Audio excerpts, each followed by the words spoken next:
السلام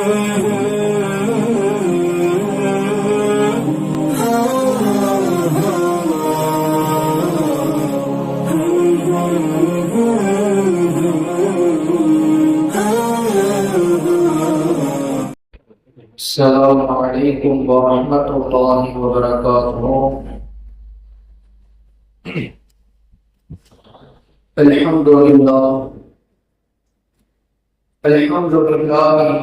مدبر الملك والملكوت المنفرد بالعزة والجبروت الرفاع في السماء بيديه عمار،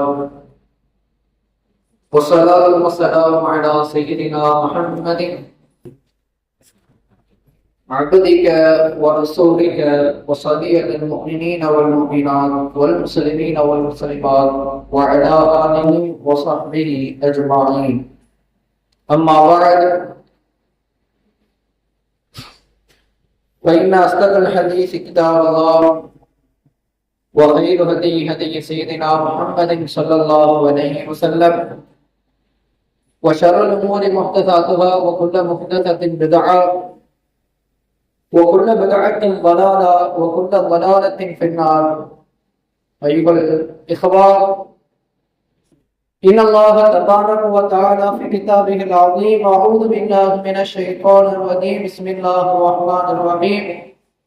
يا أيها الذين آمنوا اتقوا الله حق تقاته ولا تموتن إلا وأنتم مسلمون. وقال أيضا: يا أيها الذين آمنوا اتقوا الله وقولوا قولا سديدا يصلح لكم أعمالكم ويغفر لكم ذنوبكم، ومن يطع الله ورسوله فقد فاز فوزا عظيما.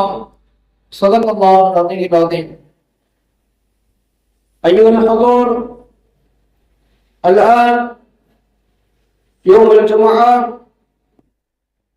يقول الله سبحانه وتعالى في كتابه العظيم: وكيف تكفرون وأنتم تتلى عليكم آيات الله وفيكم رسوله ومن يعتصم بالله فقد هدي إلى صراط مستقيم. صدق الله العلي العظيم. وعن أنس بن مالك رضي الله عنه قال: سئل رسول الله صلى الله عليه وسلم: أي أهل بيتك أحب إليك؟ قال: والحسن والحسين. وكان يقول لفاطمة: ادعي لي ابني، فيشمهما ويضمهما إليه، وقال يضمن الحسين في عنقه. رواه الترمذي أو كما قال عليه الصلاة والتسليم. புகழனைத்தும் சர்வத்தை படைத்து பரிபாலித்துக் கொண்டிருக்கிற அகிலத்தின் இரட்சகனாம் அல்லாஹ்விற்கு மட்டுமே அனைத்து புகழும் சாரட்டும். ஸலாத்தும் ஸலாமும் நபிகள் கோமான் ரசூல் அக்ரம் ஸல்லல்லாஹு அலைஹி வஸல்லம் அவர்களின் மீதும், அன்னாரினுடைய குடும்பத்தார்கள், உற்றார் உறவினர்கள், நண்பர்கள், மேலும் சூரியன் உதிக்கும் தினங்களில் சிறந்த தினம் என கருதப்படுகிற இந்த ஜும்ஆ தினத்தன்று பள்ளிவாசலை நோக்கி வந்திருக்கிற இனி வர இருக்கிற அனைத்து நல்லவர்களின் மீதும், குறிப்பாக பெண்களின் மீதும், உலகெங்கும் வாழ்ந்து கொண்டிருக்கிற அனைத்து முஸ்லிம் சமுதாயத்தின் மீதும் அல்லாஹ்வினுடைய அனைத்து நனவுகளும் உண்டாக என்ற பிரார்த்தனையோடு, இணையமான அல்லாஹ்வினுடைய நல்லடியார்களே, அல்லாஹ்வுடைய மாபெரும் கிருபையால் இந்த முஹர்ரம் மாதத்திலே 1448வது ஆண்டை நாம் அடியெடுத்து வைத்திருக்கிறோம். அல்ஹம்துலில்லாஹ். ஆண்டுகள் போல கடந்து கொண்டுதான் இருக்கிறது. என்றாலும் பெருமானாருடைய ஒரு ஹதீஸை நாம் பார்க்க கடமைப்பட்டிருக்கிறோம். அது நினைவுக்கும் வருகிறது. பெருமானார் சொல்லி காட்டினார்கள்: என் வருகையும் கியாமத்தினாலும் இப்படி என்பதாக சொல்லி காட்டினார்கள்.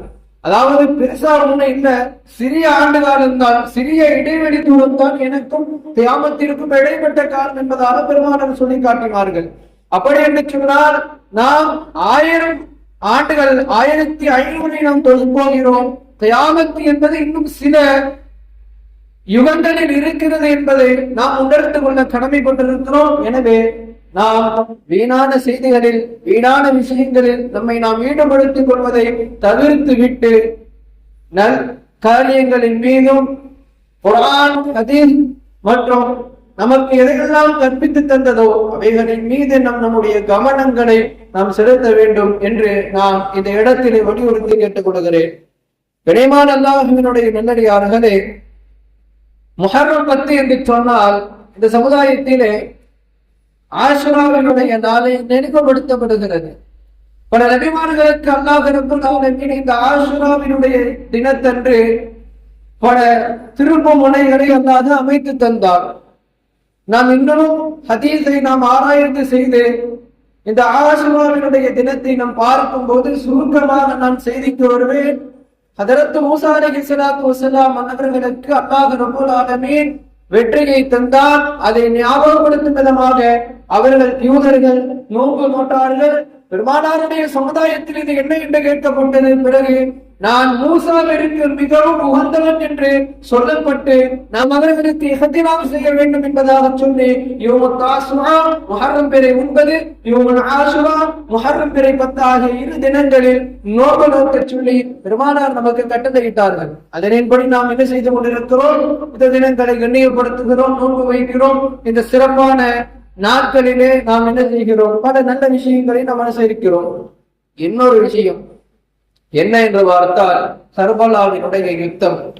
கனியமானவர்களே, இந்த கர்பலா யுத்தம் பற்றி நிறைய செய்திகளை நாம் இன்று பார்க்க வேண்டும். மேலும் இந்த கர்பலாவிலே நடக்கக்கூடிய அனாச்சாரங்களை இந்த சமுதாயத்திற்கு நாம் எடுத்து சொல்லி அவர்களுக்கு நாம் எச்சரிக்கை விடுக்க வேண்டும்.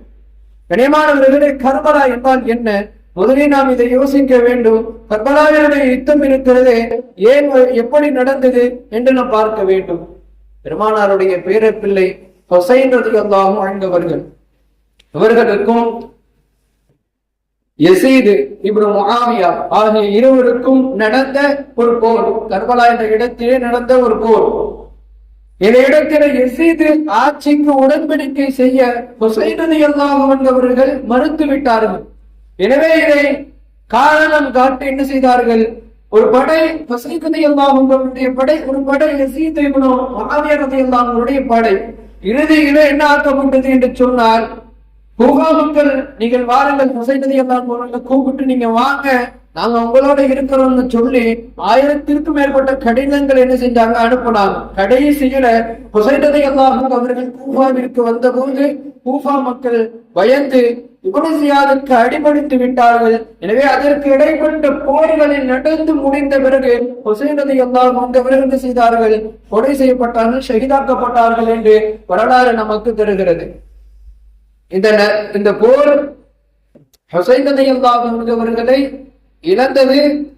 அது நமக்கு ஒரு வகையிலே வருத்தம் தெரிவிக்க வேண்டும். ஏன் என்று சொன்னா, இறந்தது முன்னும் பிற மதத்தவர்கள் அல்ல, நம் நபியினுடைய பேர குழந்தை ஹுசைன் ரலியல்லாஹு அன்ஹு தெரியாது. ஆனால் இன்றைக்கு இருக்கக்கூடிய அனாச்சாரங்களை நாம் யோசிக்க வேண்டும். ஹுசைன் ரலியல்லாஹு அன்ஹு அவர்களுடைய பெயரை கொண்டு பல நபர்கள் என்ன செய்கிறார்கள்? மார்க்கம் எதுவெல்லாம் இது இல்லை, இது முற்றிலும் அப்பாற்பட்டது என்று காமிக்கின்றதோ அதை அத்துணையும் செய்கிறார்கள்.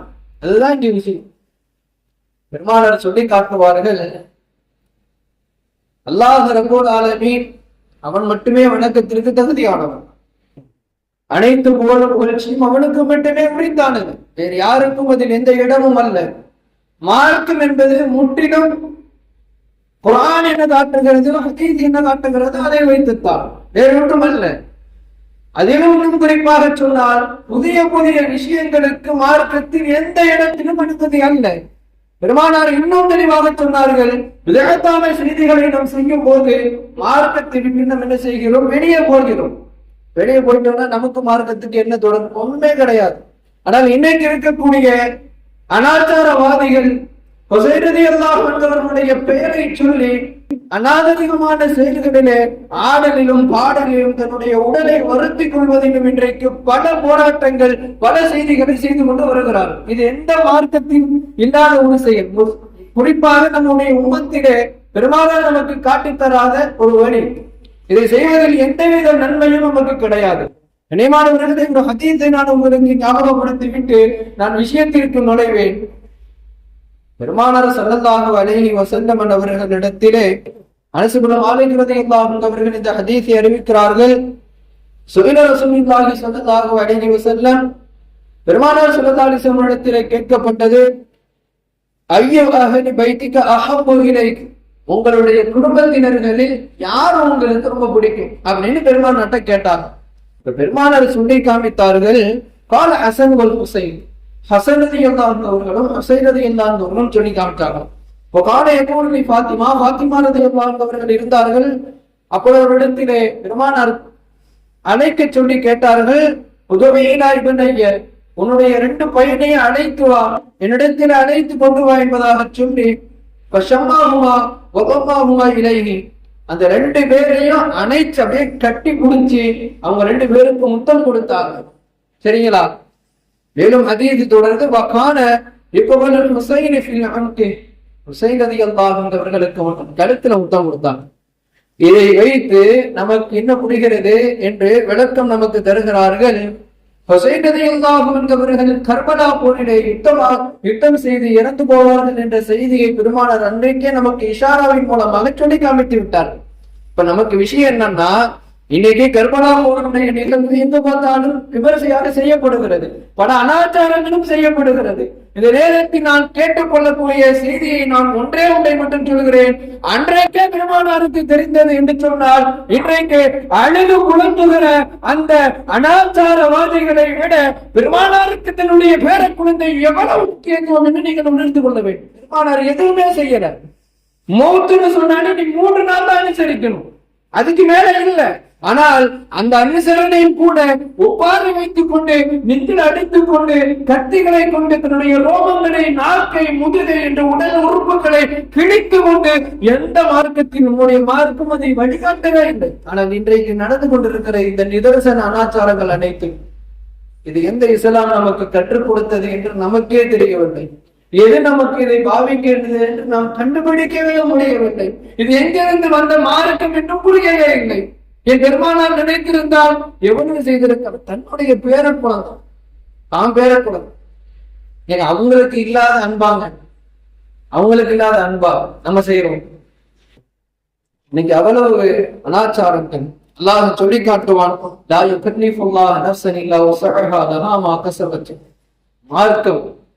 மார்க்கம் இருக்கிறதே ஒரு மனிதனுடைய சர்ச்சைக்கு உட்பட்ட அளவுக்கு தான் அவன் என்ன செய்யும், சோதிக்கப்படுவான். ஆனால் மனிதர்கள் தன்னுடைய சக்திக்கு மீறி தன்னை என்ன செய்து கொண்டிருக்கிறார்கள், சோதித்துக் கொண்டிருக்கிறார்கள். இல்லாததை புதியதை கொண்டு வந்து மக்களுக்கு மத்தியில அதை என்ன செய்யறாங்க, அதை முழுசா கொண்டு வர்றப்ப மக்களும் அதை பார்த்து விட்டு என்ன செய்கிறார்கள், அறியாதவர்கள், முடியாதவர்கள். இன்றைக்கு பல தர்காக்களிலே நடக்கக்கூடிய விஷயம் என்ன தெரியுமா, புரியாத மக்கள், அறிந்தவர்களுக்கு இது தெரியும், இது எந்த இடம் என்பது நமக்கு தெரியும். ஆனால் புரியாத மக்கள் என்ன செய்கிறார்கள், நின்று துவாக்கள் செய்வது, மற்ற இபாதத்துகள் செய்வது என்று அவர்கள் அனாச்சாரங்களை எடுத்து வைக்கிறார்கள். புரிய வேண்டும், அது என்ன இடம், அங்க என்ன நம்ம செய்யணும் அப்படிங்கிறது தான். பள்ளிவாசல் இருக்குன்னா நம்ம பள்ளிவாசல் தான் வணங்கணும், அப்படித்தானே? அப்ப அது வணக்கத்திற்குரிய இடமானு கேட்டா அல்ல. அவர்கள் மரணித்து இறைவனிடத்திலே சென்று விட்டார்கள். அல்லாஹ்வுக்கும் அவருக்கு உண்டான கணக்கு அது. நம்ம போய் நின்றுகிட்டாங்க, நம்ம ஏதாவது கம்யூனிகேஷன் ஏற்படுத்த முடியுமான்னு கேட்டா எந்த கம்யூனிகேஷனும் நமக்கு அவங்களுக்கு கிடையாது. என்ன, அவங்களுக்காக வேண்டி நம்ம பாவங்களுக்கு துவா செய்ய வேண்டியதான். நம்ம அத்தா அம்மாக்கு செய்யறோம் அல்லவா, அந்த மாதிரி அவர்களுக்கு நம் துவா செய்ய வேண்டும். அவ்வளவுதான் நமக்கு கற்றுக் கொடுத்திருக்கிறது இந்த இஸ்லாம். ஆனால் இன்றைக்கு நிறைய விதத்தினுடைய வாதிகள் என்ன செய்து கொண்டிருக்கிறார்கள், பலவிதமான அலங்காரமான கண்காட்சிகளை நமக்கு காட்டிக் கொண்டிருப்பது இந்த இஸ்லாத்திற்கு மிகுந்த தொடர்பாற்றது என்பதை நாம் புரிந்து உணர்ந்து நாம் செயல்பட வேண்டும். கண்ணியமானவர்களே, ஒரு காலத்தில் அப்துல் கரீம் ரஹிமஹுல்லா அவர்கள் முதற்குடியில இன்னைக்கு மதரசா நூர் முஹம்மதியா என்ற மதரசா இருக்குது, இயங்குது பொதுக்குடியில. அங்க போய் பாத்தீங்கன்னா அவங்க அந்த மதரசாவினுடைய வாசல்ல அவர்களுடைய மகபரா இருக்கும். அவர்கள் செய்த புரட்சியை நான் இங்க ஞாபகப்படுத்த ஆசைப்படுறேன். ஏன்னா புரிந்தவர்களுக்கு, அவர்களுடைய வரலாறு தெரிந்தவர்களுக்கு அவர்களுடைய விஷயம் தெரியும் இது என்ன அப்படின்னு. ஆனால் புரியாத சிலர்களுக்கு இது என்னங்கிறது புரிஞ்சும் கூட தெரியலைன்னா அது அவர்களுடைய அறிவடித்தனம். இந்த காலத்தில் சந்தனக்கூடு என்ற அடிப்படையினுடைய பெயரில் என்ன செய்யப்பட்டது, அங்கு அடங்கியிருக்கக்கூடிய நூர் முகமது வலியுல்லா என்று அந்த அடக்கம் செய்யப்பட்டிருக்கிறார்கள். அது உங்க தர்கா இருக்குது. அங்க அந்த வருஷத்துக்கு வருஷம் என்ன செய்வாங்க, சந்தனக்கூடு, ஆடல் பாடல் நிகழ்ச்சி, பல விதமான அனாச்சாரங்களை இன்றைக்கு என்ன செய்யறாங்க, எடுத்துக்கிட்டு இருக்கிறாங்க. அன்னைக்கு அவர்கள் இருந்த போது என்ன செய்யப்பட்டது, அதே அனாச்சாரங்கள் செய்யப்பட்டது. சந்தனக்கூடு மற்ற ஆடல்கள் பாடல்கள் நிகழ்ச்சிகள் எல்லாம் நடைபெற்றது. அவர்கள் எச்சரிக்கை விடுத்தார்கள், இது எதுல இருக்குது, இது நீங்க செய்யறீங்களா, இது எதையாவது ஒரு முறை இருக்குதா, இது செய்யலாமா அப்படின்னு சொல்லி அப்துல் கரீம் ரஹ்மத்துல்லாஹி அவர்கள் கோபத்தில் கொந்தளித்தார்கள், மக்களை எச்சரித்தார்கள். கடைசியில ஒரு கட்டத்துக்கு மேல துவா செஞ்சிட்டாங்க, பத்வாவே செஞ்சிட்டாங்க, இது அனாச்சாரமாக இருந்தால் இது அல்லாஹ் அடியோடு அழிக்கட்டும் என்று. அந்த நிகழ்வில் நடந்தவர்கள் சொல்லுகிறார்கள், சந்தனக்கூடு நடந்த அந்த நிகழ்விலே சந்தனக்கூடு எரிஞ்சு போயிடுச்சான். சுபஹானல்லாஹ். அப்ப யோசிச்சு பாருங்க, நமக்கு வரலாறு தெரிஞ்ச வரைக்கும், அவர்கள் சொன்ன வரைக்கும் பாருங்க, அனாச்சாரத்திற்கு மிக எதிராக இருந்தவர்கள் அப்துல் ரஹிமஹுல்லாஹ் அவர்கள். இன்றைக்கு அவர்களுக்கு என்ன செய்யப்படுகிறது, பல விதத்திலே துஆக்கள், பல விதத்திலே விஷயங்கள் எல்லாம் நடந்திருக்கிறது என்று நாம் இன்றைக்கு பார்க்கிறோம். புரிந்தவர்கள் என்ன செய்யறாங்க, அந்த விஷயத்தை நல்லா புரிஞ்சுக்கிட்டு கரெக்டான பாதையில போறாங்க. புரியாதவர்களுக்கு என்னதான் இருந்தாலும் அவர்கள் அறிவினையாகத்தான் செயல்படுவார்கள் என்று நம்மெல்லாம் இன்றைக்கு நன்கு யோசித்து பார்க்க கடமைப்பட்டிருக்கிறோம். இணையமான அல்லாஹினுடைய நல்லடியார்களே, இன்றைக்கு கர்பலா யுத்தத்தினுடைய காரணத்தை வைத்து பல அனாச்சாரவாதிகள் தங்களுடைய ஒப்பாரி, தங்களுடைய ஓலம், மற்ற மார்க்கம் காட்டித்தராத வழிகளை இன்றைக்கு அவர்கள் செய்வதன் மூலமாக நாம் அதில் என்ன செய்து விடக்கூடாது, ஏமாந்து விடக்கூடாது, அதை நாம் முற்றிலும் புறக்கணிக்க வேண்டும். இன்னமும் சொல்ல வேண்டும் என்று சொன்னால், இந்த சமுதாயம் இருக்கிறதே மார்க்கம் காட்டித்தராத வழிமுறைகளில் இன்றைக்கு நிறைய விஷயங்களை ஈடுபாடு செய்கிறார்கள். அதுதான் இன்றைக்கு மிக மிக ஒரு விஷயமாக நமக்கெல்லாம் கடமை. அதை நாம் தடுத்து நிறுத்துவது இருக்கிறதே, அது நம்மின் மீது மிகுந்த ஒரு கடமையாக இருக்கிறது. அதையெல்லாம் இந்த சமுதாயம் எடுத்து நடத்தாடுகிறதை நம் கண்டிப்பாக என்ன செய்ய வேண்டும், கேட்க வேண்டும். சமீபத்திலே ஒரு ஊருக்கு போனா ஒருத்தவர் எதர்ச்சியா கேட்கிறாரு, இந்த பேய் பிசாசனா இருக்குதா, இந்த பேய் பிசாசனா இருக்குதா, என்னத்தை நம்ம அவர்கிட்ட சொல்றது? அவருடைய நம்பிக்கை அது இருக்கு, அது இப்படி, அது அந்த மாதிரின்னு ஒரு சில காட்சிகளை பார்த்து விட்டு அவர் என்ன செய்கிறார், பேசுகிறார். ஆனால் மெய்யாலும் நம்முடைய இஸ்லாம் நமக்கு என்ன சொல்லி தருகிறது என்று சொன்னால், ஜின்களில் ஒரு சில அணுகுமுறைகள் இருக்கிறது.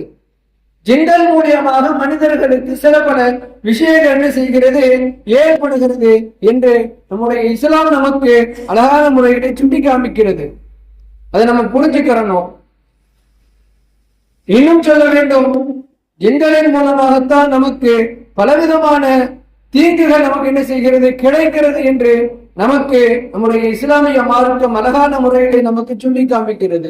கிட்ட ஜின்கள் விளையாட்டுத்தனமாக நம்மின் மீது மற்ற விஷயங்கள் நம்ம மீது ஏற்படுகிறது என்பதை இஸ்லாம் நமக்கு தெளிவாக தருகிறது. இந்த பேய் பிசாசு இதெல்லாம் என்ன கிடையாதுங்க, இஸ்லாத்துல துளியும் இடம் அல்ல என்பதை நாம் இந்த இடத்திலே புரிந்து உணர்ந்து கொள்ள வேண்டும். அது மாதிரி தாயத்து, தகடு, இந்த விஷயங்கள் எல்லாம் இன்றைக்கும் இந்த சமுதாயம் என்ன செய்து கொண்டிருக்கிறது, நிலையாக இருந்து கொண்டிருக்கிறது. சமீபத்திலே பார்க்கிறோம், ஒருவர் தன்னுடைய கைகளிலே கட்டி கொண்டிருக்கிறார். பெருமானார் இதை தடுத்திருக்கிறார்கள், முழுமையாக விருத்திருக்கிறார்கள். ஒரு ஹதீஸே நமக்கு தெளிவாக வருகிறது. அதன் மூலமாக எந்தவித பொழுதும் நமக்கு என்ன செய்யுது, ஏற்படுத்துறது அல்ல. பல துவாக்கள் பெருமானார் நமக்கு சொல்லிக் கொடுத்திருக்கிறாங்க பாதுகாப்புக்கு. பெருமானாரும் தெரியிருக்கிறாங்க. பெருமானார் காலத்துல இந்த ஹதீஸிலும் இடம் இல்லை, பார்த்தது அல்ல. தாயத்து, தகுடு இது எல்லாமே இஸ்லாத்துல சுத்தமா இல்லை. பெருமானார் காலத்தில் இருந்ததாக எந்தவித இதுவும் இல்லை. ஒரு சஹாபி கட்டி இருந்தார் என்பதாக வருகிறது.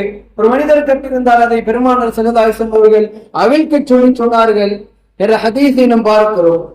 இணைமானவர்களே, அது மாதிரி இன்றைக்கு கர்பலாவினுடைய நினைவை வைத்து ஒரு சில சமுதாயம் என்ன செய்கிறது, தீ மிதிக்கிறது. இது நம்ம எதிர கொண்டு போய் சேர்க்கிறதுன்னு தெரியல. தீமிதியெல்லாம் எந்த மார்க்கத்தில் இடம் இருக்கிறது? இந்த தீமிதி யார் காட்டி தந்த வழிமுறை? இதற்கும் இஸ்லாத்திற்கும் கர்பலாவிற்கும் ஏதாவது ஒரு தொடர்பு இருக்குதான்னு பார்த்தா சுத்தமா இல்லை. இன்றைக்கும் இந்த சமுதாயம் என்ன செய்கிறது, எடுத்து செலிபிரேட் செய்து கொண்டிருக்கிறது. அந்த மாதிரி பக்கீரிமார்கள்னு சொல்லுவாங்க. ஒரு காலத்துல இருந்தாங்க, இப்ப இருக்கிறத சொல்றாங்க. பக்கீரிமார்கள் அவங்களுடைய வேலை என்னன்னு கேட்டா, இந்த கர்பலாவினுடைய நேரத்தில் ஹுசைன் ரலியல்லாஹு அவங்களுடைய இறப்பை மையமாக கொண்டு என்ன செய்வாங்க, கத்திகளை எடுத்துக்கிட்டு தன்னுடைய உடல்களை காயப்படுத்திக்கிடுவான். இது நான் கண்கூடா பார்த்திருக்கிறேன். சில ஊர்களில கண்கூடா பார்த்திருக்கிறேன். காரணத்தை கேட்டிருக்கிறேன். இது ஏன் செய்றீங்க, இதனால என்ன பிரோஜனம், என்ன மன்ஃபாத் இருக்கு, போஜனம் இருக்கு? ஒரு மன்ஃபாத்தும் இல்லை. இது துஷ்ட மனுஷிக்கிறதா. துஷ்ட மனுஷிக்கிறதுக்கு பெரும்பாலும் என்ன நமக்கு வழிமுறை செஞ்சிருக்கிறாங்க, 3 நாள் அவ்வளவுதான். நம்ம வீட்டுல மௌத்தா போயிட்டாலும் 3 நாள் அவங்களுக்காக நம்ம துஷ்ட மனுஷிக்கலாம், அவ்வளவுதான். இன்னும் மனுஷிக்கணும்னு சொன்னா நமக்கு அனுமதி இல்லை, அவ்வளவுதான். நமக்கு இதுதான் ஒரு வரைமுறை நம்ம வாழணும். நம்ம நல்லதை நினைச்சு ஒரு சில செய்திகளை நம்ம செய்யறோம், ஆனால் நன்கு புரிந்து கொள்ள வேண்டும், அதனின் மூலியமாக நமக்கு பாவமே தவிர வேறொன்றும் நமக்கு கிடைக்கவே கிடைக்காது.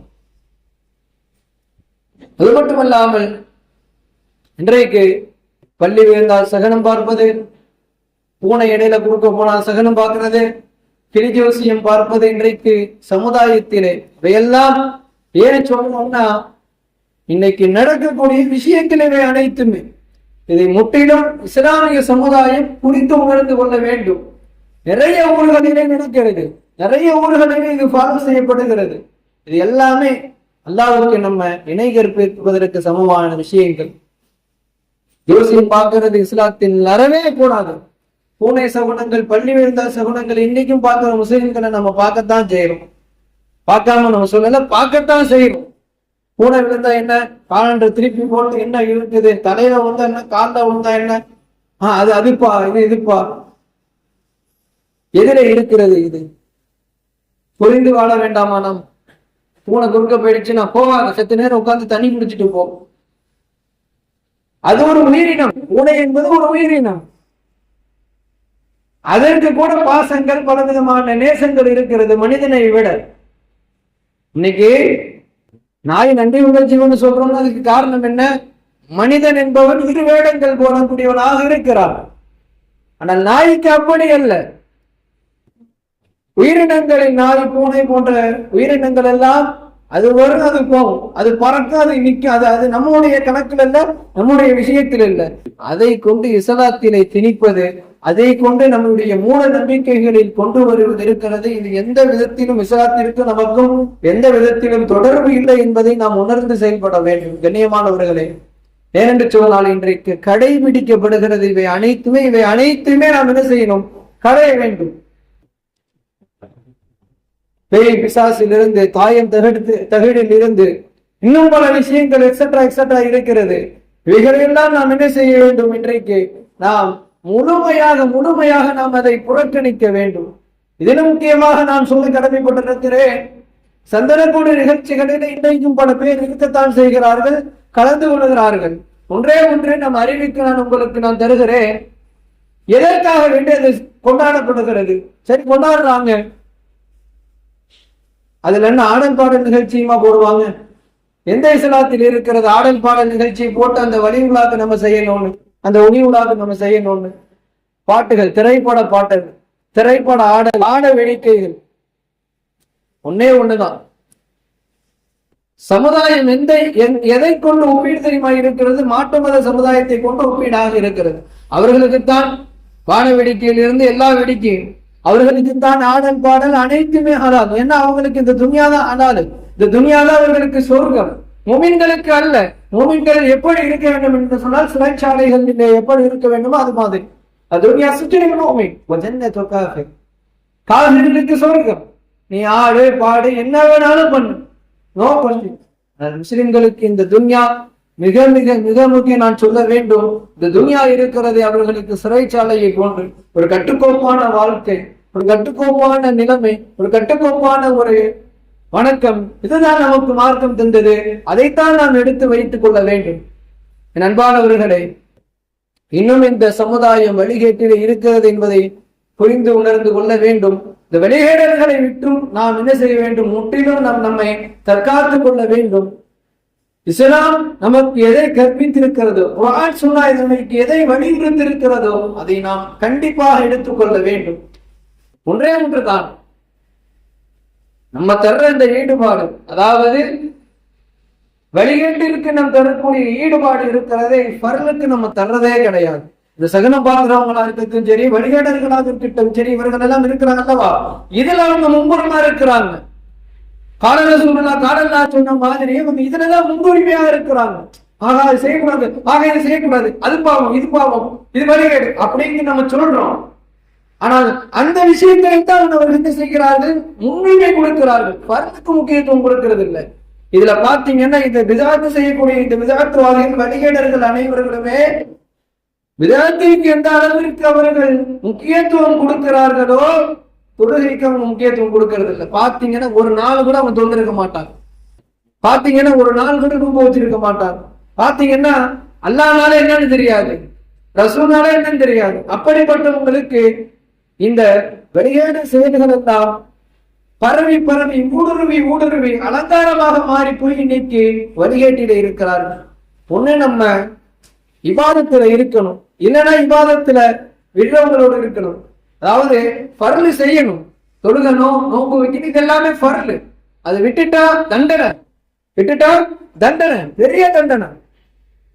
இதே வழிகேடான செயலை செஞ்சா நம்ம யோசிக்கணுமா இல்லையா?